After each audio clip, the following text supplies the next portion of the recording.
विश्वानदेव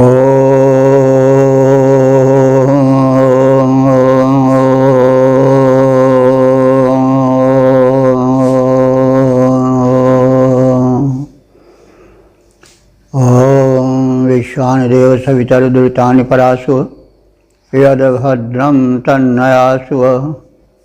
ॐ भद्रं कर्णेभिः शृणुयाम देवा भद्रं पश्येमाक्षिभिर्यजत्राः स्थिरैरङ्गैस्तुष्टुवांसस्तनुर्भिर्विषेम देवहितं यदायुः। ॐ वेद प्रेमियों सुधी श्रोताओं, संप्रति हम सब ऋग्वेद के द्वितीय मंडल के 33वें सूक्त की व्याख्या में प्रवेश करने जा रहे हैं। इस सूक्त में कुल 15 मंत्र हैं। सभी मंत्र त्रिष्टुप छंद में निबद्ध हैं। मंत्र द्रष्टारिस ग्रीष्म और देवता रुद्र हैं। इस ऋग्वेद के द्वितीय मंडल के 33वें सूक्त के पहले मंत्र के ऋषि और देवता छंद पूर्वोक्त हैं। रुद्र देव से सुखी जीवन एवं वीर पुत्रों की प्राप्ति की प्रार्थना, यह शीर्षक है, प्रतिपाद्य है। अब संबंधित मंत्र का सर्वप्रथम सस्वर पाठ हो जाए। आदे पितर्मरुतां सुम्नमेधुमानः सूर्यस्य सन्दृशो जुजोथाः अभिनो वीरो अर्वतिक्षमेतः प्रजाजेमहि रुद्र प्रजाभिः। इस प्रथम मंत्र के जो देवता हैं वे रुद्र हैं। तो रुद्र शब्द से तो हम सब सुपरिचित हैं, किंतु वैदिक देवताओं में और जो बाद में देवता हुए हैं उसी नाम वाले, उनमें अंतर आता गया है। तो इसमें रुद्र देवता का उपासन है और उनका स्वरूप प्रथम हमें जान लेना चाहिए। तो रुद्र देवता जो हैं वो ऋग्वेद के कोई बहुत प्रसिद्ध देवता नहीं है। ऋग्वेद में 3 या 4 सूक्तों में ही उनकी महत्ता का प्रतिपादन सीमित कर दिया गया है। और अब इन सब का कारण है, कोई वस्तु कभी अधिक महत्ता पाए रहती है, बाद में कालक्रम में वह लघु होती जाती है, उसका विस्तार संक्षिप्त होता जाता है, महत्व घटता जाता है। और कुछ ऐसे व्यक्ति, वस्तु अथवा तत्व हैं जो कालक्रम में इस समय के प्रवाह में अधिक उच्च स्थान प्राप्त करते जाते हैं, अधिक परिचित होते जाते हैं। तो रुद्र जैसा भी निवेदन किया गया है कि कोई बहुचर्चित देवता नहीं है। कारण है कि जब वेदों में प्रयुक्त द्व्यर्थी शब्दों की खींचतान करके यज्ञों को, जो कि शुभ कर्म के प्रतीक थे और जो शाश्वत धर्म है जिसके बिना संसार चल नहीं सकता है, उस यज्ञ को कर्मकांड का एक विकृत रूप जब पुरोहितों द्वारा दिया जाने लगा, क्योंकि मानव में दुर्बलताएं होती हैं, सतयुग या त्रेता द्वापर की कोई बात नहीं है, तो उन्हें, और उसमें सबसे बड़ी दुर्बलता है लोभ की। तो जब लोभवश जो पुरोहित वर्ग था,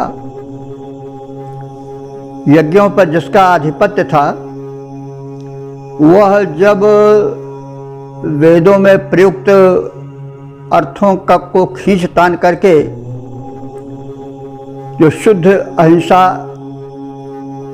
परक शब्द थे उनको हिंसा में बदलने लगा। जैसे बल शब्द है, उदाहरण के बता दे रहे हैं, बल का अर्थ होता है अपने को किसी पुण्य कार्य के हित समर्पित करना, बलिदान कर दिया देश के लिए, उन्होंने अपने को कुर्बान कर दिया, धन बलिदान कर दिया, जीवन बलिदान कर दिया। लेकिन अब बलिदान का अर्थ गर्दन काट लेना या गर्दन कटवा देना नहीं है।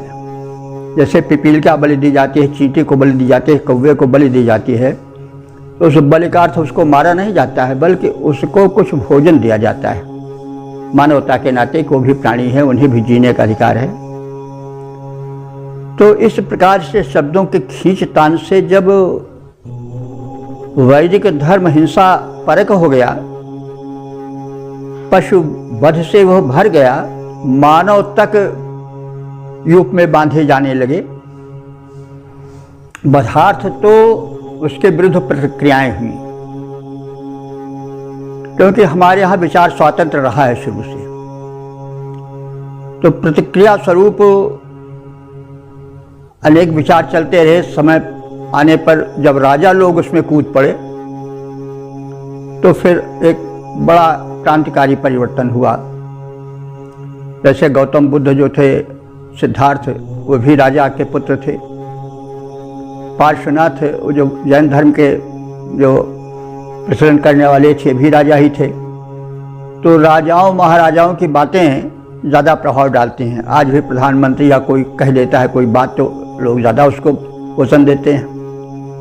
तो जब वे कूद पड़े बीच में और यज्ञ धर्म का, जो कि पुण्य धर्म था, हिंसा परक होने से उसका विरोध होने लगा, आंदोलन चल पड़ा उसके विरुद्ध। जैन और बौद्ध धर्म प्रचंड रूप से सामने आ गए। तो जो वैदिक धर्म था, जो कि वास्तव में बड़ा ही पुण्य और बड़ा ही विचारपूर्ण धर्म था, उस पर संकट के बादल गहराने लगे। इस स्थिति में समाज सुधारकों ने धर्म का पुनर्निर्माण या संशोधन या उसका फिर से संव्यूहन या पुनः स्थापन करना प्रारंभ कर दिया, और वैदिक धर्म सनातन धर्म के रूप में उसकी धारा चल पड़ी। परिणाम यह हुआ कि यज्ञों में जिन देवों को सबसे अधिक प्रधानता दी जाती थी, उनको उतने कम महत्व, कम प्रधानता दी जाने लगी। जैसे ऋग्वेद के सबसे प्रमुख देवता हैं इंद्र, उसके बाद दूसरे नंबर पर आते हैं अग्निदेव, तीसरे नंबर पर आते हैं सोमदेव। तो ये बिल्कुल पिछली श्रेणी में रख दिए गए। और पुनर्विवहन जब हुआ वैदिक धर्म का सनातन धर्म के रूप में, तो उसमें वे देवता जो कि हाशिए में थे, वे प्रमुखता पाने लगे। एक नए ढंग से संव्यूहन धर्म का हुआ। तो उसमें तीन मुख्य देवता उभरे, ब्रह्मा विष्णु महेश। जो प्रजापति थे वेद के, उन्हें ब्रह्मा कह दिया गया, क्योंकि सृष्टि में तीन क्रियाएं होती हैं, उत्पत्ति, फिर विकास, फिर विनाश। तो इन तीन क्रियाओं के अधिष्ठाता के रूप में ब्रह्मा विष्णु महेश की स्थापना हुई। ब्रह्मा जो प्रजापति थे वेद के, वे ब्रह्मा तो उत्पादक देवता थे, जन्म देने वाले देवता थे। तो जन्म देने वाला जब पालन पोषण से हट जाता है तो उसका महत्व घट जाता है। वो जन्म देने के कारण ही बहुत अधिक महत्ता नहीं पाता है। जो पालन पोषण करता है वो ज़्यादा महत्वपूर्ण माना जाता है। रोटी रोजी दिला दिया, पालन पोषण कर रहा है, तो उसको ज़्यादा महत्व मिलता है, स्वाभाविक है। तो विष्णु जो थे वे पालन करता पोषण करता देवता के रूप में माने गए, तो उनको सर्वाधिक महत्व मिला। जबकि ऋग्वेद में वो साधारण कोटि के हाशिए के देवता विष्णु भी हैं। विष्णु सूर्य का ही एक रूप है। द्वादश आदित्यों में विष्णु को सामान्य आदित्य माना गया है और उन्हें इंद्र का अनुज अथवा सहायक माना गया है, प्राइवेट सेक्रेटरी जिसको आप कह सकते हैं अगर नए रूप में। तो इंद्र के आदेशों का पालन करने कराने वाले, उन्हें सलाह देने वाले रूप में विष्णु थे। लेकिन जब वैदिक धर्म का सनातन धर्म के रूप में पुनरुद्धार हुआ तो उसमें विष्णु को प्रमुखता दे दी गई और विष्णु के आधारित उन्हीं को केंद्र में रख करके सारा धर्म विकसित होने लगा। तीसरे देवता थे वेद के रुद्र। तो जैसा हमने कहा कि रुद्र विशेष महत्ता नहीं मिली है ऋग्वेद में, लेकिन संहारक होने के कारण उनको विशेष महत्ता दी गई, क्योंकि भय बिन होय न प्रीति। जो आदमी उस व्यक्तित्व को लिए होता है कैसा न हो हमें यह मार डाले, तो उससे भय होना, उसके प्रति श्रद्धा होना स्वाभाविक है। फिर इसके अतिरिक्त आप देखेंगे कि ऋग्वेद में रुद्र को केवल संहारक या प्रचंड देवता ही नहीं माना गया, उनको औषधीश भी, उनको सरल भी, उनको बड़ा उपकारी रोगहारी देवता भी माना गया है। इससे एक उनमें और चमक आ गई। रुद्र को मरुतों का पिता कहा गया है।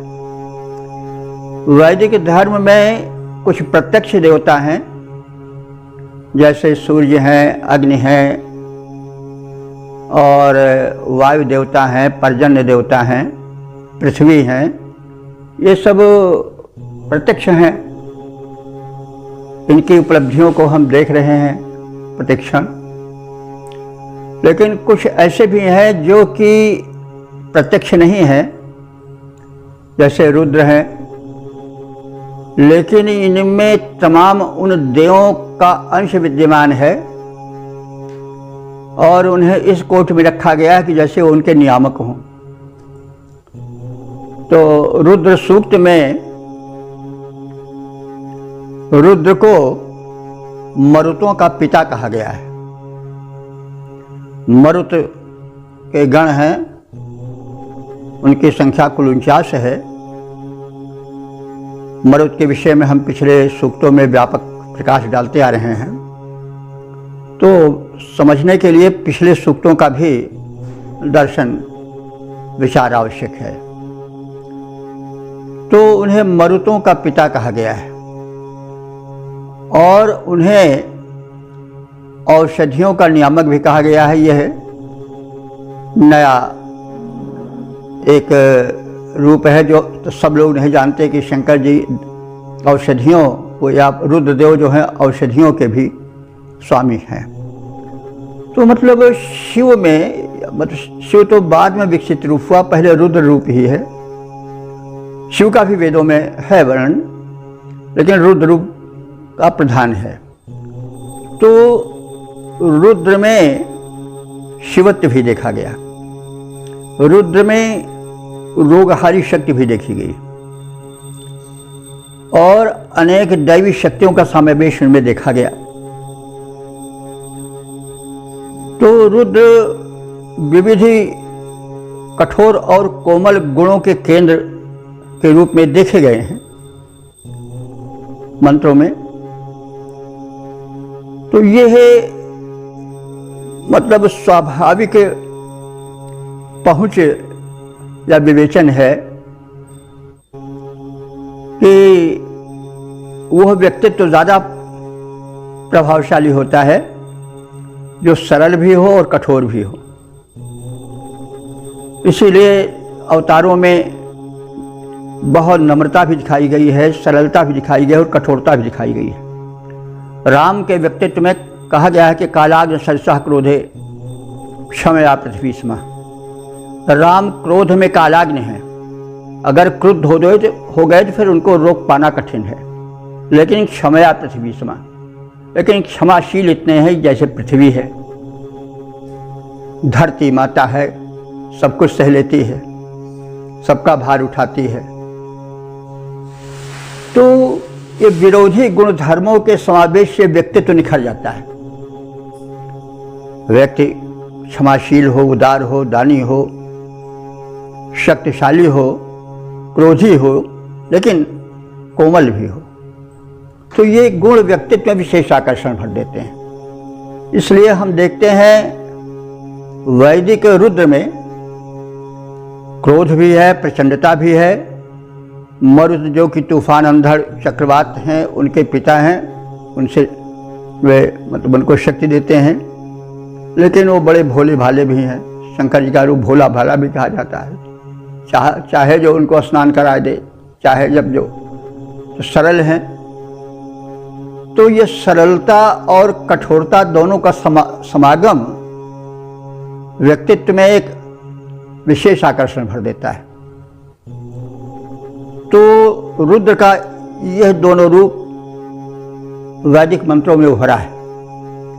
इसलिए यह जो सनातन धर्म हुआ या जो वैदिक धर्म से निकल करके पुनः संस्कारित धर्म हुआ, जिसमें कि अहिंसा परमो धर्मः का सूत्र स्थापित किया गया। अहिंसा परमो धर्मः, यह जो है वाक्य वैष्णव का है, वैष्णव धर्म का। तो सुधार लाया गया, वैदिक धर्म के जीवन धारा चलती रहे इसके लिए। तो अहिंसा को प्रमुख स्थान दिया गया और जो देवता महत्व पाए उनमें दोनों गुणों का स्थापन किया गया। प्रकृति में भी देखें हम दोनों गुण हैं। पवन को ही मान लीजिए, शीतल मंद सुगंध समीर बनकर जब बहते हैं तो आहा क्या कहना है। गर्मी में ताप में कितना आनंद आ जाता है। लेकिन जब तूफान बन जाते हैं तो फिर बड़े बड़े पेड़ों को उखाड़ कर फेंक देते हैं, उड़ा देते हैं कितनों को। उसी प्रकार से अग्नि देवता हैं, जब शीतल दीपक की छोटी सी लौ बन करके घर में प्रकाशित होते हैं तो कितने भले लगते हैं, चारों ओर का अंधेरा छंट जाता है।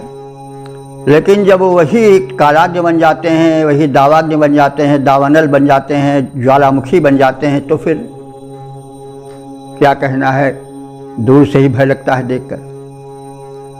तो ये जो विरोधी गुणों का संगमन है, यह एक व्यक्तित्व में आकर्षण भर देता है। और प्रकृति में भी विरोधी गुण है, जैसा हमने अभी बताया। तो रुद्र का सनातन धर्म में प्रमुख स्थान दिया गया। उन्हीं को शिव कहा गया, शंकर कहा गया, भोलेनाथ भी कहा गया, रुद्र भी कहा गया। तो ये तीन देवता मुख्य रूप से स्थापित हुए, ब्रह्मा विष्णु महेश।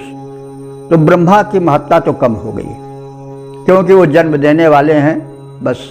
तो केवल जन्म देने वाला जो है वही से नहीं महत्ता पाता है कि उसने पैदा कर दिया, लेकिन कीड़ों की तरह पैदा कर दिया, पालन पोषण न किया तो उसकी महत्ता नहीं है। महत्ता इसलिए होती है कि वो कृपालु होता है, पालन पोषण करता है, तो इसलिए विष्णु ज़्यादा महत्व पा गए। शंकर जी अपने भयंकरता के कारण और कृपालुता दोनों के समागम के कारण स्थान पा गए। ब्रह्मा की पूजा भारतवर्ष में संभवतः एक ही स्थान पर होती है, संभवतः राजस्थान में। तो एक ही मंदिर है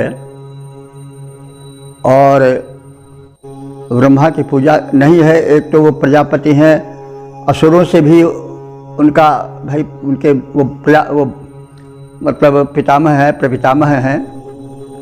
तो असुर और सुर, देवता और दानव दोनों उनके नाती पनाती हुए। तो वो दोनों से जुड़े रहे, दोनों को वरदान देते रहे। तो इसलिए आर्यों की उपासना पद्धति में वे पिछड़ गए और दो देवता मुख्य रूप से प्रतिष्ठापित आज के वैष्णव धर्म में या सनातन धर्म में है, वो हैं विष्णु और शिव। तो ये हुआ, जैसे परिवर्तन सर्वत्र होता है विकास, उसी परिवर्तन को हम विकास भी कह सकते हैं, वो धर्म में भी हुआ। हमारा जो वैदिक धर्म है वो वैष्णव धर्म के रूप में विशेष महत्ता पा सका है। वैसे तमाम भी संप्रदाय निकले हैं, शाक्त संप्रदाय, रुद्र संप्रदाय एक अलग निकला है, शैव संप्रदाय, लेकिन विशेष रूप से जो महत्ता पा सका है सनातन में वो वैष्णव ही है। और फिर जब मानव में देवत्व दर्शन किया जाने लगा तब अवतारवाद की स्थापना हुई, राम और कृष्ण चल पड़े, मूर्ति पूजा प्रारंभ हो गई। तो ये तो धर्म का विकास है।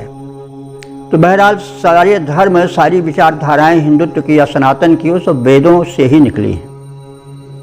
तो यहाँ पर हम रुद्र के विषय को लेकर के एक संक्षिप्त चर्चा इसलिए प्रस्तुत की कि हमें रुद्र की भूमिका के साथ ही साथ वैदिक धर्म और सनातन धर्म का परस्पर संबंध भी प्रतीत हो जाए, उसके विषय में भी हमें सामान्य ज्ञान हो जाए। अब हम आते हैं सीधे रुद्र पर, जो कि इस सूक्त के देवता हैं। रुद्र शब्द रुद्र धातु से बना है। रोदयति दुष्टान शत्रुन वा इति रुद्र, जो दुष्टों को अथवा शत्रुओं को रुला दे वह रुद्र है। और रुद्रों को मरुतों का पिता कहा गया है। मरुत प्रमुख देवता हैं जो वेद के, और देखिए जितने प्रमुख देवता थे वो सब बात की श्रेणी में पड़ गए। इंद्र हैं, यज्ञ हैं, ये सब, और जो विष्णु हैं, रुद्र हैं, ये सब उभरते गए। तो जो वैदिक रुद्र हैं वो मरुतों के पिता हैं। मरुत आप जानते हैं ये देव हैं, जितने वायु के रूप हैं वे सब मरुत हैं। उसमें शीतल रूप भी है और प्रचंड रूप भी है, कोमल रूप भी है, कठोर रूप भी है। तो ये मरुतों के पिता हैं। अब हम आगे शब्दार्थ की ओर बढ़ें। मरुताम पिता, हे मरुतों के पिता, पालक या जन्मदाता रुद्रदेव, ते सुमनम आ एतु, ते माने तुम्हारे द्वारा प्रदत्त, सुमनम माने होता है सुख, आ एतु माने हमें प्राप्त होता रहे, यानी तुमने हमें जो सुख दिया है उसका क्रम बंद न हो, हमें निरंतर वो सुख प्राप्त होता रहे। सूर्य से संदृशा, हम सूर्य का दर्शन करते रहें, अर्थात दीर्घायु से जुड़े रहें, और इससे माँ युयोथा, हमें वंचित मत करना। और आपसे प्रार्थना है कि न वीरा, हमारी जो संतानें हैं, वीर पुत्र हैं, उनमें वीरत्व सदैव बना रहे और वे हमारे वीरपुत्र अर्वति, अर्वति माने युद्धों में, संग्रामों में अभिक्षमेत, शत्रुओं को परास्त करने में सक्षम हो। रुद्र, हे रुद्र देवता, प्रजा भी प्रजाएमहि, हमें प्रजाओं से यानी संतानों से संपन्न करो। प्रजाएमहि, प्रजा और प्रजाएमहि, प्रजाएमहि माने ये नाम धातु ऐसा प्रतीत होता है कि प्रजा माने संतान और हम संतानों से, प्रजाएमहि माने धातु रूप प्रतीत हो रहा है, संतानों से हम विकसित होते जाएं, मतलब कि हमारी संतानें रुके नहीं, संतति क्रम हमारा विच्छिन्न न हो और हम पुत्र पौत्रों से संपन्न होते जाएं। यह सौभाग्य का लक्षण है। हमारे यहाँ कहा जाता था पुत्रो फलो धनो, धन और पुत्र से आशीर्वाद दिया जाता, धन और पुत्र पौत्र से आप संपन्न रहें। अब आज जनसंख्या बढ़ गई हो, बात अलग है, खैर वो तो अलग का विषय है।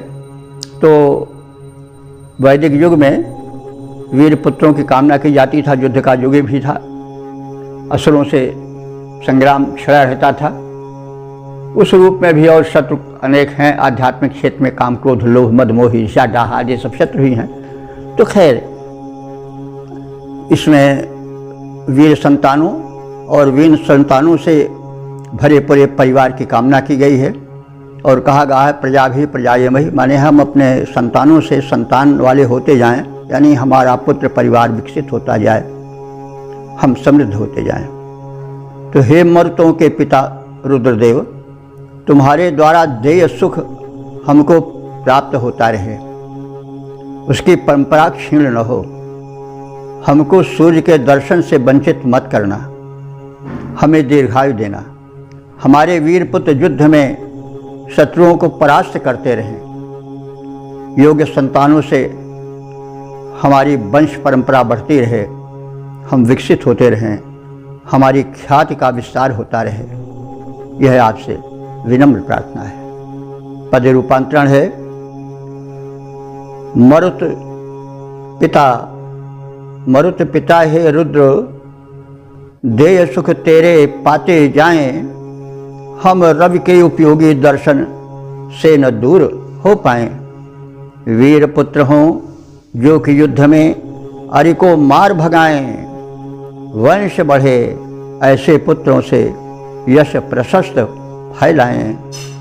ओम।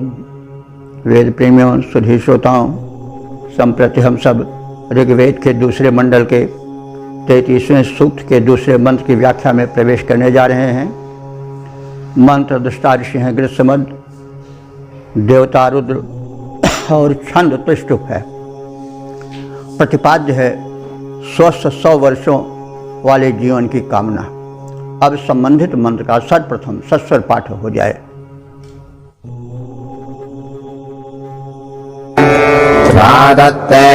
रुद्रशन्तमेभिः शतं हिमा अशीजभेषजेभिः व्या अस्मद्वेषा वितरं ब्रह्माव्यमेवाश्चादयस्वाभिषोचेः।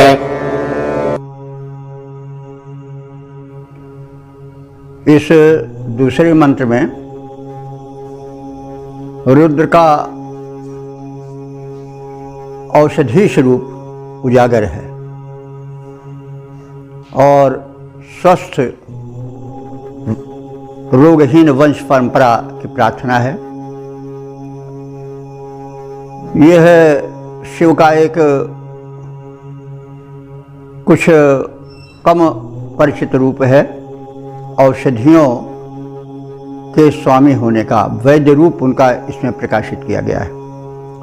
तो शिव का अनेक रूप है जो बहुत प्रचलित है, लेकिन वे औषधियों के नायक हैं और औषधियों पर स्वामित्व करते हैं,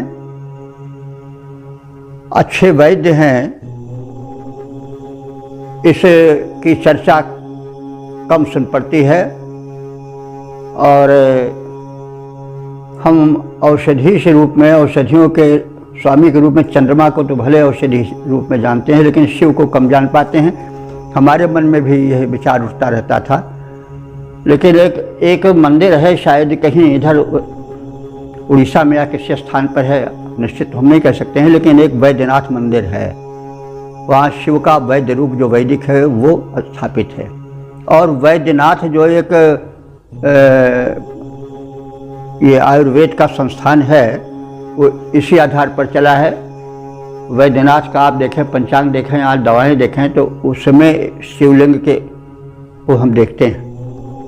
तो अब हमें समाधान वैदिक इस विचारधारा को देख करके हुआ कि ये वेद वर्णित जो वैद्यनाथ रूप है, शिव का एक वैद्य रूप या औषधियों के ज्ञाता प्रदाता रूप में, वो जीवित है अभी वैद्यनाथ आयुर्वेद संस्थान में, क्योंकि उसमें शिवलिंग स्पष्ट दिखाया जाता है। वैद्यनाथ शिव का नाम है वैदिक। तो इस प्रकार से इस मंत्र में हम शिव का या रुद्र का जो है वो औषधियों के स्वामी एक वैद्य के रूप में परिचय पाते हैं। तो रुद्र, हे रुद्रदेव, त्वादत्ते भी शतमे भी औषधे भी, तुम्हारे द्वारा दी गई सैकड़ों औषधियों से, उसके प्रभाव से, उसके सेवन से, शतम हिमाह अशीय, हम जो हैं 100 हेमंत ऋतुओं तक कर्मरत रहें, यानी 100 वर्ष तक जिए। यहाँ पर हिम कहते हैं हेमंत ऋतु को। तो भैया हेमंत ऋतु ही को क्यों कहा गया, ग्रीष्म ऋतु को क्यों नहीं कहा गया, वर्षा ऋतु को क्यों नहीं कहा गया? कारण है कि हेमंत ऋतु में यानी जब ठिठुरन कस के पड़ती है, हेमंत उसी हेमंत का बीड़ा और अब हेमंत है कहा जाता नहीं, ये हेमंत का समय है। एक तो उस समय न अन्न कटा रहता है, यानी मैं प्राचीन परंपरा बता रहा हूँ। हेमंत ऐसा होता है कि जबकि आहार का भी अभाव होने लगता था कृषि प्रधान देश में, उसको हेमंत काल कहा जाता था, क्योंकि फसल कटती नहीं थी। पुरानी फसल का जो संचयन रहता था, ढेर रहता था, वो समाप्त होने को होता था। तो दूसरी चीज़ है कि उस समय कड़ाके की सर्दी पड़ती है और सर्दी में हार्ट फेलियर ज़्यादा होता है। कारण है कि रक्त संचार उतना तेज नहीं होता है, स्नायुमंडल अत्यधिक शीत के प्रभाव से कुछ सिकुड़ने लगते हैं, रक्त संचार बाधित होता है। इसलिए जो दिल के मरीज होते हैं उनको ज़्यादा खतरा पैदा हो जाता है। तो यहाँ पर यह प्रसंग जो कहा गया कि हम 100 हेमंत को पार करें, यानी 100 हेमंत ऋतु को, घनघोर ठंडी को पार कर जाएं। इसका मतलब हुआ कि इस हेमंत काल में, इस ठिठुरन वाले काल में प्राण ज़्यादा निकल जाते हैं, उसको हम पार कर जाएं। बहरहाल सिद्धार्थ हुआ कि हम 100 वर्ष तक स्वस्थ जीवन प्राप्त करें और उसमें आपके द्वारा जो प्रदत्त रासायनिक औषधियाँ हैं जो जरा व्याधि विनाशक मानी जाती हैं, उनके प्रयोग से हमें 100 वर्ष तक का स्वस्थ जीवन मिले। तो हमें रसायन का सेवन करना चाहिए, जिसको कि हम भूल चुके हैं। तो इसमें स्पष्ट कहा गया है कि हे औषधियों के स्वामी रुद्रदेव, आपके द्वारा दी गई या प्रबंध की गई औषधियों के रासायनिक उन औषधि सेवन से हम 100 हेमंत काल को, 100 वर्षों को आरोग्य सहित निरोग रूप में, स्वस्थ रूप में व्यतीत करें।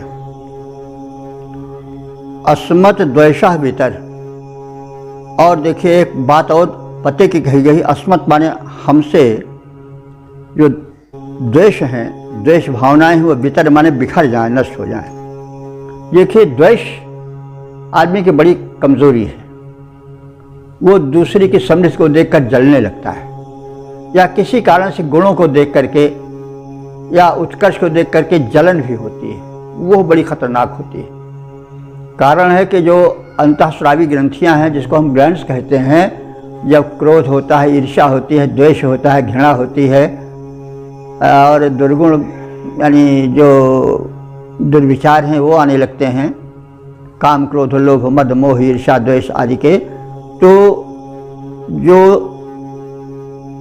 स्राव करने वाली ग्रंथियां हैं, डचलेस ग्लैंड, इनमें स्राव बंद हो जाता है और जो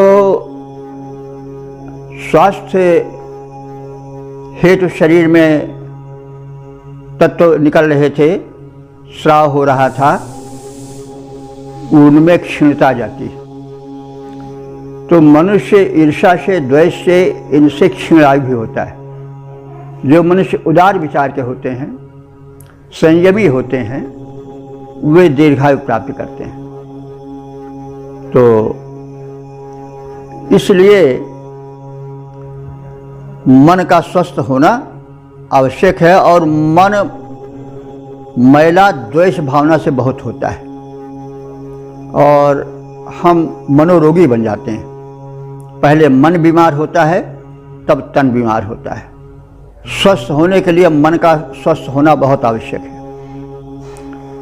तो इसीलिए प्रार्थना किया जा रहा है रुद्र से कि अस्मत् द्वेषः वितर, हमारे हृदय में जो द्वेष की विषैली भावना है उसको नष्ट कर दो, उससे हमको दूर कर दो।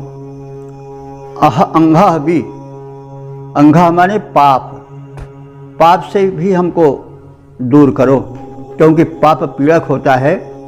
पाप जो है वो मनुष्य को चारों ओर से नष्ट करता है, उसके स्वास्थ्य को भी गिरा देता है। पाप की परिभाषा हमको व्यापक रूप से लेना चाहिए। पाप का मतलब केवल चोरी करना या किसी को मार डालना या यही तक नहीं है जहाँ हम सोचते हैं सामान्य रूप से।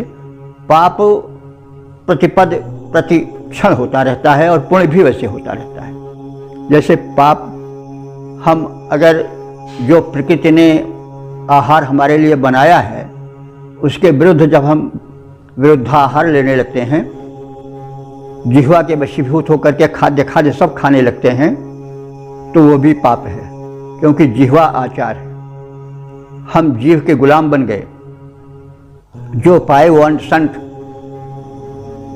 जीव को संतुष्ट करने के लिए खाने लगे लोग। किसी हकीम ने कहा है कि मनुष्य अपनी कब्र अपनी जीभ के नोक से खोदता है। सही बात है। अनुचित विरुद्ध आहार करने से शरीर रोगी हो जाता है और जब रोगी हो गया तो फिर आयु समाप्त हो जाएगी। वो तो कुठार है, कुल्हाड़ी है, रोग आयु को काटने वाली। तो इसलिए तन स्वस्थ हो, मन स्वस्थ हो आवश्यक है। और अंग माने पाप, जो तरह तरह के पाप हैं, जैसे हमने बताया पाप को दूर तक देखना चाहिए। जिह्वा से भी हम पाप करते हैं, बोल करके भी पाप करते हैं।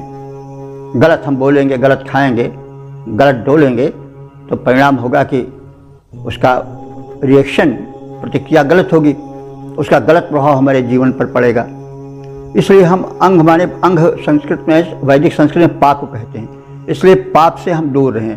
पाप की परिभाषा हमको बड़ी दूर तक लेनी चाहिए। केवल बस एक सीमित जिससे हमको हथकड़ी लग जाए वहीं तक नहीं पाप है।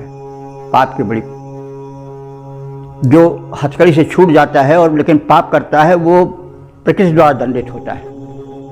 आप कुछ खा पी रहे हैं, गलत मदिरा आदि या नशा आदि कर रहे हैं, जिससे आज जो परेशान है ड्रग्स वगैरह से, तो मान लीजिए कि तमाम ऐसी चीज़ें हैं जिस पर दंड देने के लिए शासन में नहीं कोई कानून है, लेकिन वो है गलत, वो आचार विचार गलत है। ईर्ष्या गलत है, ईर्ष्या से हमको कोई, हम जल रहे हैं भीतर तो हमको कोई सजा हथकड़ी नहीं मिलेगी। लेकिन यह है कि हम प्राकृतिक दंड से नहीं बच पाएंगे। जो प्रकृति द्वारा निर्धारित दंड है वो रोग के रूप में, शोक के रूप में, मानसिक हलचल के रूप में हमें दंड भोगना पड़ेगा। तो हम सावधान रहें। ऋषियों के चिंतन बड़ा सूक्ष्म है, उसको सोचने समझने मंथन करने की आवश्यकता है। इसलिए रुद्र से कहा जा रहा है कि आप हमें अपनी रासायनिक तुल्य औषधियों को सुलभ करा करके स्वस्थ और दीर्घायु तो प्रदान ही करें, साथ ही साथ हमें मानसिक रोगों से भी, द्वेष आदि से भी दूर रखें और हमें समस्त पाप जो दूर तक फैले हुए हैं उनसे भी बचावें। और विषुची अमीबा और जो रोग पैदा करने वाले कीटाणु हैं जो इन सबसे दूर हैं उनसे भी हमारी रक्षा करें। तो विषुची माने जो संक्रमणशील या संक्रमण करने वाले अमीबा हैं, रोग के कीटाणु हैं, हैजा के कीटाणु, ताउन के कीटाणु, आजकल तो प्रचलित कीटाणु आप जान रहे हैं जिसकी बड़ी चर्चा है। तो कोरोना की ये भी कीटाणु है, दुनिया त्रस्त है। तो ये सब अमीबा हैं और विषुची माने ये संक्रमणशील हैं, संक्रामक हैं। तो हे रुद्रदेव, आप जो हो वो हो वैद्य हो, वैद्यों के राजा हो, आप हमें ये जो संक्रामक कीटाणु हैं उनके द्वारा होने वाले रोगों से भी बचाओ, आपसे प्रार्थना है। हे रुद्र देवता, तुम्हारे द्वारा प्रदान की गई सैकड़ों औषधियों के सेवन से हम 100 वर्षों तक कर्मरत रहें, स्वस्थ जीवन प्राप्त कर सकें। हमारे हृदयों में संचित द्वेष भाव और पाप भाव तथा शरीरों में संक्रमण करने वाले व्याप्त रोगों से भी रक्षा होती रहे, आप उन्हें नष्ट करें। आप वैद्यराज हैं, सर्वश्रेष्ठतम हकीम हैं, वैद्य हैं, डॉक्टर हैं, आप हमारा हमें संरक्षण दें। पद्य रूपांतरण देखें। हे रुद्रदेव, तुमने उपजाई जो सैकड़ों दवाएं, उनको खा हम 100 वर्षों तक कर्म निरत रह पाएं। पाप द्वेष जो भरे हृदय में, उनको दूर भगाओ। रोगों को कर नष्ट, देह पूरा निरोग बनाओ।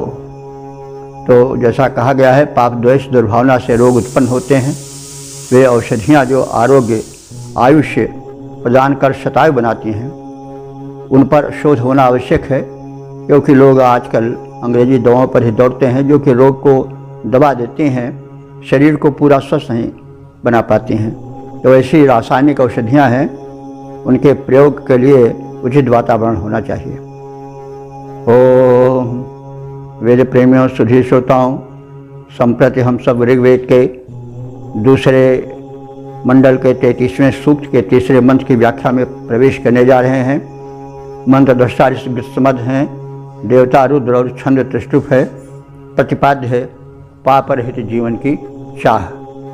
अब संबंधित मंत्र का सर्वप्रथम सस्वर पाठ हो जाए। श्रेष्ठो जातस्य रुद्रश्रियासि तपस्तपस्तपसां वज्रबाहो परषिडः पारमंहस स्वस्ति विश्वा अभीतेरपसो जजोधे।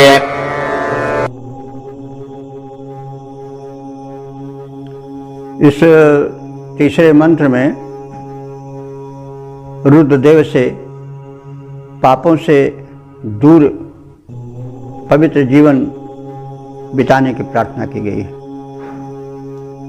तो ऋषि कह रहा है कि रुद्र, हे दुष्टों को, बुरी शक्तियों को रुलाने वाले देवता रुद्र। श्रिया, श्री कहते हैं ऐश्वर्य को। श्रिया अपने ऐश्वर्य के कारण जात से श्रेष्ठासि, तुम जो कुछ उत्पन्न है संसार में, उन सभी उत्पत्तियों में श्रेष्ठ हो। वज्रबाहो, हे हाथ में वज्र धारण करने वाले रुद्र। देखिए यहाँ वज्र को इंद्र के हाथ में न रख करके रुद्र के हाथ में दिखाया गया है। ये एक नया वाक्य है, शब्द है, जिसमें रुद्र को वज्रबाहु कहा गया है। वैसे वज्रपाण तो इंद्र को कहा जाता है। तो थोड़ा अंतर समझ लेना चाहिए कि इंद्र का वज्र तो लोक रक्षण में आता है, वृत्तासुर के वध में प्रयोग होता है, लेकिन रुद्र का वज्र संहार में प्रयुक्त होता है। यही अंतर समझा जा सकता है। तो वैसे एक जो अस्त्र है वो रुद्र के हाथ में, वो वज्र इस मंत्र में बताया गया है। तो वज्र वही वज्रपात है, लेकिन जो वज्र का दो रूप है, एक राक्षस संहारक है, दूसरा जो है वह संहारक रूप भी है। जब एक संहारक रूप मतलब अंत तो सबका होता है, संहार सबका होता है। एक तो दुष्टता के कारण होता है, दूसरा मतलब जीवन में सबका अंत होता है, हर वस्तु का अंत होता है। तो वो जो प्रलयंकर रूप है उस से संबंधित है यह रुद्र का वज्र। वैसे हमारे विचार से ये शायद ऋग्वेद का प्रथम मंत्र है जिसमें रुद्र को वज्रबाहु कहा गया है इंद्र के स्थान पर। तो थोड़ा सा अंतर यही है जो हमने कहा इंद्र के वज्र में और रुद्र के वज्र में। रुद्र का वज्र संहारक है और इंद्र का वज्र दुष्टों का संहारक है। और यह तो सामान्य रूप से एक शिव का रूप है जो शिष्य का भी संहार करता है। वो तो एक प्रकृति की मतलब व्यवस्था है कि जो हरा सो झरा जो बरा सो बुताना, धरा को प्रमाण यही तुलसी जो हरा सो झरा जो बरा सो बुताना। एक तो वो प्राकृतिक नियम के संहार होता है, तो संभवतः उसी से यह जुड़ा शब्द है वज्र। और मेरे विचार से आगे वज्र शब्द आप नहीं देखेंगे शिव के हाथ में। वैसे जो प्रचलित रूप है पौराणिक को, तो शिव के हाथ में त्रिशूल दिखाया जाता है, यहाँ पर वज्र दिखाया गया है। तो तवसाम तवस्तमः, हे रुद्रदेव तुम तब कहते हैं बल को। तवसाम माने बलवानों में, तवस्तम माने बलवान हो तुम। हे रुद्रदेव तुम बलवानों में भी सबसे बड़े बलवान हो। अंघसः पर्षि, आप हमको अंघसः, अंघ कहते हैं पाप को, अंघ कहते हैं पाप को, हमको अंघसः पापों से पर्षि माने दूर करो। पाप पीड़क होते हैं, इसलिए सबसे पहले प्रार्थना में होना चाहिए और नहीं कि हमको पाप से दूर रखो। क्योंकि जब बुराइयां आएंगी, पाप आएगा, तो जीवन ऐसे पीड़ा से भर जाएगा, क्योंकि पापी कभी सुखी नहीं रह सकता, ये निश्चित है। तो अब यह है कि तत्काल फल न मिले, लेकिन उसका अंत जो है, परिणाम तो अंत ही वाला देखा जाता है। अंत तो वो विनाश ही करके छोड़ता है पाप। इसलिए दूरदर्शी व्यक्ति पाप से दूर पवित्र जीवन की चाह करते हैं। ऋषि भी पाप से दूर पवित्र जीवन की चाह करता है, क्योंकि वो रचनात्मक जीवन है। जो पापहीन जीवन होता है वो चिरंजीव होता है, वो स्वस्थ जीवन होता है। पाप को हम जैसा पहले कह आए हैं कि दूर तक देखना चाहिए। केवल किसी का हड़प लेना और किसी के वस्तु को छीन लेना, छल कपट करना, यही पाप नहीं है। पाप जैसे हम बताए कि हम खान पान में, व्यवहार में, सोने में, जागने में, अपनी दिनचर्या में जो अनियमितता बरतते हैं वो सब पाप है और उसका फल हमको बुरा मिलता है। ये हम देखते हैं तो सब कहते हैं भाई लाइफ स्टाइल आप अपने बदलो। तो कहने के मतलब हम शब्दों को विस्तार से लें तभी अच्छा रहेगा। तो हे प्रभु हमको पाप कर्मों से दूर करो और स्वस्थ हमें कल्याण से जोड़ो। और रपसः विश्वाह अभीति युजोधि। विश्वाह रपसः माने संपूर्ण पापों से, रप माने पाप होता है। शायद अंग्रेजी का रेप शब्द इसी रप शब्द से विकसित हुआ हो। रेप शब्द तो बड़ा प्रचलित शब्द है आज का, तो ये इसी रप से हो सकता है विकसित हुआ हो। तो रपसः माने पाप से, विश्वाह माने समस्त पापों से हमें दूर करो। और अभीति ही योध, अभीति माने कुमार्ग से भी हमको हटाओ, उनसे भी हमको निर्भय यानी कुमार्ग पर चलने वाले भय से हमको दूर करो, यानी हम कुमार्ग पर न चलें। ये हमारा शुद्ध सरल सात्विक जीवन हो, इसके लिए आप प्रेरणा भरो। तो हे रुद्रदेव अपने ऐश्वर्य के कारण तुम श्रेष्ठ में सर्वश्रेष्ठ हो, हे वज्रबाहु, तुम बलशाली व्यक्तियों में सबसे अधिक बलशाली हो। हमको पाप कर्मों से पार करो, उनमें डूबने मत दो। पाप की ओर जाने वाले सभी मार्गों से हमें हटाओ, हमें कुशलता के पथ पर ले चलो और हमारे जीवन को पवित्र और सरल सुसंयमित बनाओ। पद रूपांतरण है, निज ऐश्वर्यों के कारण जग में सर्वत्र श्रेष्ठ बन पाए हो। हे रुद्र, निज ऐश्वर्यों के कारण जग में सर्वश्रेष्ठ बन पाए हो। बलवानों में भी सर्वश्रेष्ठ बलवान तुम ही कहलाए हो। हे वज्रबाहु, बलवान रुद्र, पापों से हमको पार करो, सकुशल कर दूर पाप पथ से। हे रुद्रदेव, उद्धार करो। ओम। वेद प्रेमियों, सुधी श्रोताओं, संप्रति हम सब ऋग्वेद के 2 मंडल के 33वें सूक्त के 4थे मंत्र की व्याख्या में प्रवेश करने जा रहे हैं। मंत्र दृष्टा ऋषगृत समद, देवता रुद्र और छंद त्रिष्टुप है। प्रतिपाद्य है रुद्र से शुद्ध भाव भरी भक्ति की चाह। अब संबंधित मंत्र का सर्वप्रथम सस्वर पाठ हो जाए।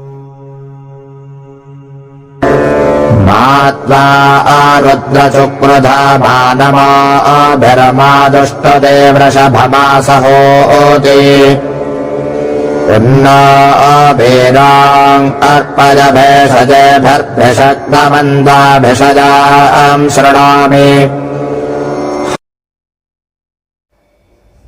इस चौथे मंत्र में रुद्र का वैद्य रूप और उनके प्रति समर्पण और भक्तिभाव को उभारा गया है। रुद्र, हे रुद्रदेव, त्वा नमो भी माँ चक्रुधाम। त्वा माने तुमको, नमो भी माने नमस्कार द्वारा, नमन द्वारा, स्तुतियों द्वारा, और नमो भी का अर्थ होता है आहुति भी, क्योंकि नम अन्न को भी कहते हैं। तो तुम्हें यहाँ अन्नों की आहुतियों द्वारा और नमन द्वारा शुद्ध भाव से ये सब कृत्य करें और अशुद्ध भाव से या दिखावे में तुम्हारी भक्ति करके, तुम्हें नमन करके, औपचारिक रूप से सब काम करके, हृदय से न करके तुम्हारी भक्ति, हृदय से तुम्हें आहुति न दे करके केवल औपचारिक रूप से सब काम करें, इससे तुम क्रोधित हो जाते हो, क्योंकि तुम सर्वांतर्यामी हो। इसलिए हम तुम्हें इस प्रकार से क्रोधित न करें। यानी हे रुद्रदेव, हम तुम्हें झूठे नमस्कारों से और केवल औपचारिक मात्र से, औपचारिक रूप से ही आहुति प्रदान करके तुम्हें क्रोध न करें। वृषभ, वृषभ माने यूँ तो होता है बैल, लेकिन वृषभ शब्द का अर्थ है कि जो वर्षा करे अथवा जो बलवान हो। तो बैल में दोनों गुण होते हैं, इसलिए रूढ़ हो गया। लेकिन यहाँ वृषभ जो है वो प्रायः ऋग्वेद के अधिक मंत्रों में वृषभ का अर्थ बैल न हो करके या तो बलवान के अर्थ में या वर्षा करने के वाले अर्थ में आता है।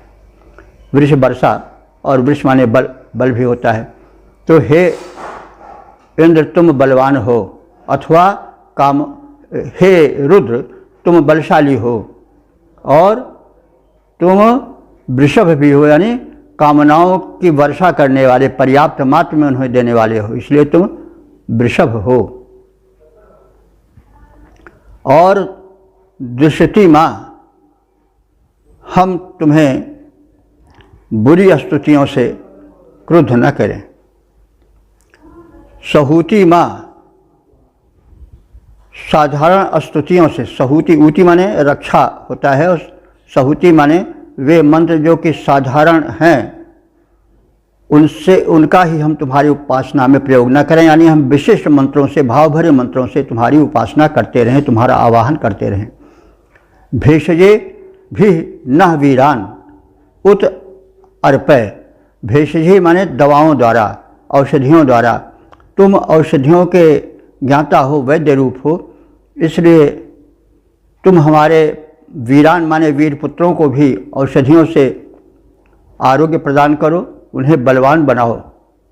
देखिए, आयुर्वेद की औषधियाँ केवल रोग ही नहीं दूर करती हैं, वो टॉनिक रूप में भी होती हैं और बलवान भी बनाती हैं। तो भेषजे भी न वीरान उत अर्पय, यानी औषधियों के द्वारा हमारी संतानों को, हमारे पुत्रों को बलवान बनाते जाओ। त्वाम भिषजाम भिषक्त तमम शृणोमि। त्वाम माने तुमको हम, भिषजाम भिषक्त तमह माने वैद्यों में भी सर्वश्रेष्ठ मानते हैं, यानी वैद्यों के भी वैद्य तुम हो। यह मैं श्रोमि सुनता रहा हूँ और उसे मानता भी हूँ। तो हे रुद्रदेव, हम दिखावे में तुम्हारा नमन न करें, यानी हम केवल औपचारिक रूप से सिर न झुकावें, बल्कि सच्ची भावना से तुम्हारी भक्ति करें और तुम्हें इस प्रकार से औपचारिक रूप से ही भक्ति करके क्रुद्ध न करें और तुम्हें ऊटपटांग स्तुतियों द्वारा रुष्ट न करें, भाव भरी स्तुतियाँ तुम्हें सुनावें, साधारण लोगों के समान बुलाकर तुमको क्रोधित न करें। तुम्हें मैं वैद्यों के उत्तम वैद्य के रूप में सुनता आया हूँ।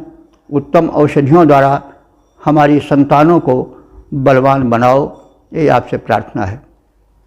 पद रूपांतरण है, हम करके झूठे नमस्कार हे रुद्र न तुमको रुष्ट करें, करके कुत्सित स्तुतियों को उर्मे न तुम्हारे क्रोध भरें। साधारण आवाहन द्वारा तुम में न क्रोध हम उपजाएं, औषधियों से पुत्र बलिष्ठ करो, तुम परम वैद्य हम सुन पाएं। ओम।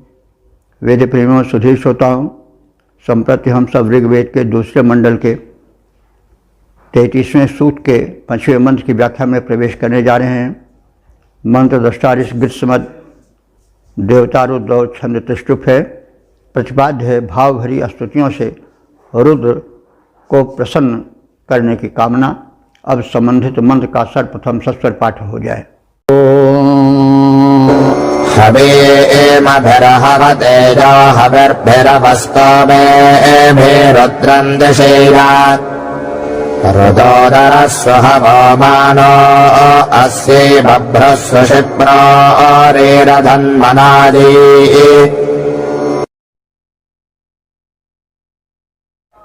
इस 5वें मंत्र में रुद्र की उपासना से सुरक्षित जीवन बिताने की प्रार्थना है और रुद्र से ईर्ष्यालुओं के प्रहार से बचाने की प्रार्थना है। तो ऋषि कह रहा है कि यह माने जो, अर्थात जो रुद्र हवीमभि हवते, हवि प्रदान से और स्तुतियों से बुलाया जाता है, तम रुद्रम, उस रुद्र को हम अस्तों में भी स्तुतियों द्वारा अवदिशीय शांत करते हैं। क्योंकि रुद्र क्रोधी देव हैं, तो हम स्तुतियों द्वारा उनके रोष को शांत करने की चेष्टा करते हैं। वे रुद्र केवल रुद्र ही नहीं है, कठोर ही नहीं है, बल्कि बड़े कोमल भी हैं। वे क्रदुदरः यानी कोमल हृदय वाले हैं। क्रदुदरः कोमल हृदय वाले हैं। सुहवः माने सुगमता पूर्वक बुलाए जाने योग्य हैं। देखिए, यहाँ पर विरोधी गुणों का संगमन हुआ है। एक ओर तो रुद्र हैं, भयंकर हैं, और दूसरी ओर बड़े कोमल हृदय वाले हैं। तो जो शिव के या रुद्र के व्यक्तित्व का विकास हुआ है, वो वेद मंत्र के इन्हीं भावों को लेकर हुआ है। रुद्र में एक ओर तो रौद्र रूप है, भयंकर रूप है, और दूसरी ओर बड़ा कोमल रूप भी है। वे स्तुतियों द्वारा उत्तमता से बुलाए जा सकते हैं और वे कोमल हृदय भी हैं। सुहवा माने आसानी से आवाहनीय हैं। बभ्रु, वे वभ्रु हैं। वभ्रु कहते हैं जो कुछ पीलापन लिए हुए गौर वर्ण का हो। और बभ्र कहते हैं संरक्षण दाता को भी, तो वे बभ्र हैं, संरक्षण दाता हैं, गौर वर्ण के हैं। और सुशिप्र, सुशिप्र का भी 2 अर्थ निकलता है। सुंदर शिप्र कहते हैं शिरस्त्राण को, वे सुंदर शिरस्त्राण धारण करते हैं। इसका मतलब हुआ कि संरक्षण देने का भी कार्य करते हैं, क्योंकि शिरस्त्राण जब तब धारण किया जाता है जबकि संरक्षण के लिए व्यक्ति या कोई सैनिक या कोई योद्धा तैयार होता है। तो वो संकेतात्मक भाषा में वे गौर वर्ण वाले हैं और संरक्षण प्रदाता हैं। दूसरा, वे बभ्रु माने भरण पोषण करने वाला भी होता है अर्थ, तो वे भरण पोषण करने वाले पोषक देव हैं। और सुशिप्रा कहते हैं नासिका या ठुड्ढी को भी, उनकी नासिका बड़ी सुंदर है, क्योंकि नाक ही तो शरीर का नाक नक्शा कहा जाता है। तो वे पोषण करता हैं और सुशिप्र हैं, सुंदर नासिका वाले या ठुड्ढी वाले हैं। तो अस्मै मनायै, उन्हें हम, हे भगवान, हम आपसे प्रार्थना करते हैं कि हम लोगों को मनाई माने ईर्ष्यालु पुरुषों के हाथ में न दो, यानी हमें ईर्ष्यालुओं के अधीन मत करो। और इस प्रकार से न हमारी रधत, हमारी हिंसा की भूमिका न तैयार होने पावे, क्योंकि जो ईर्ष्या करते हैं उनका प्रभुत्व हो गया तब तो फिर हमारा वे संहार ही करेंगे, विनाश ही करेंगे।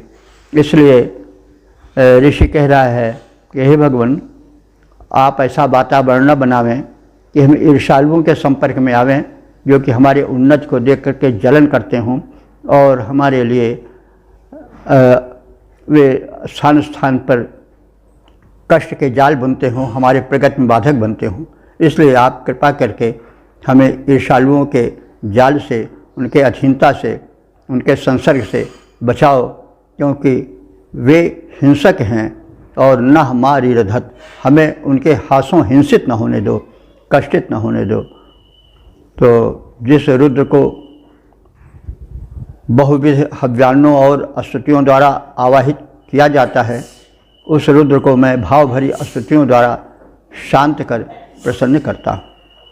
वह रुद्र कोमल हृदय वाला है, सादर बुलाए जाने योग्य है, वो भरण पोषण करने वाला है और उत्तम संरक्षण प्रदायक है। वो सुंदर नासिका वाला है, संरक्षक है। वो ईर्ष्यालुओं के द्वारा हमारी हिंसा न कराए, हम हमारे जीवन को ईर्ष्यालुओं से बचाए, ऐसी प्रार्थना है। पद्य रूपांतरण है, जिसको बहुविध हव्यानों स्तोत्रों से लोग बुलाते हैं, उसको स्तुतियों से प्रसन्न करके हम शांत बनाते हैं। जो स्नेहिल कोमल हृदय रुद्र, आवाहनीय पोषण दाता, ईर्ष्यालु जनों से वह मेरी हिंसा न कराए, जग त्राता।